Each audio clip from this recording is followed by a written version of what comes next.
भेड़िया आया। बहुत समय पहले की बात है। चंदनपुर नाम के गांव में एक चरवाहा रहता था।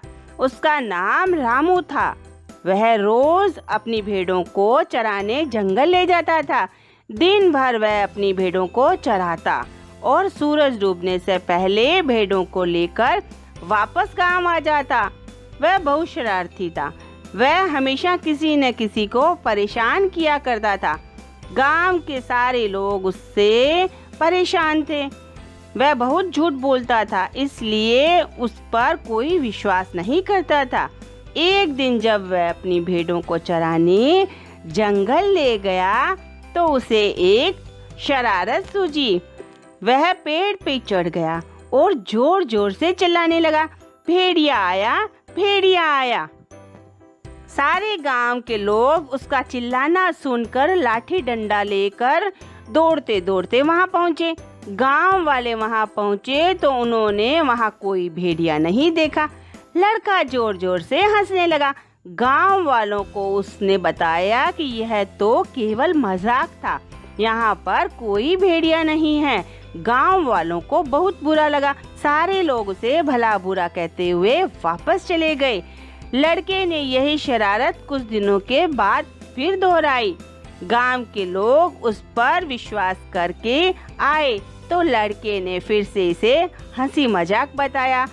अब गांव के लोगों ने उसके चिल्लाने की आदत पर उसे खूब डांट पिलाई। रामू पर इस डांट का कोई असर नहीं हुआ। उसने भेड़िया आया चिल्लाने की शरारत नहीं छोड़ी। गांव वालों ने तंग आकर यह निश्चय किया कि अब वह कभी भी चिल्लाएगा तो उसकी सहायता के लिए कोई नहीं जाएंगे। एक शाम रामू अपनी भेड़ों को जंगल से वापस लाने के लिए चला कि तभी एक खूंखार भेड़िए ने भेड़ों पर हमला कर दिया। भेड़िए को देख के रामू डर गया।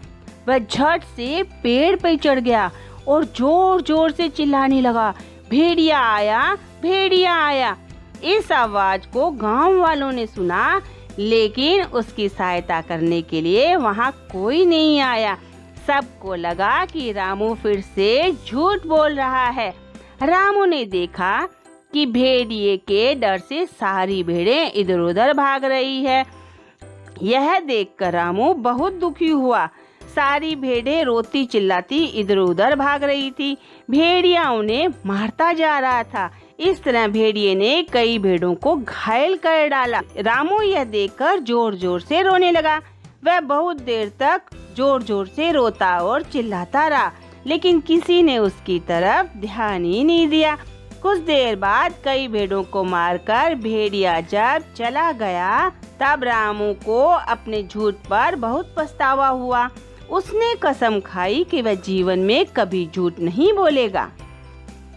तो बच्चों, इस कहानी से हमें क्या शिक्षा मिलती है?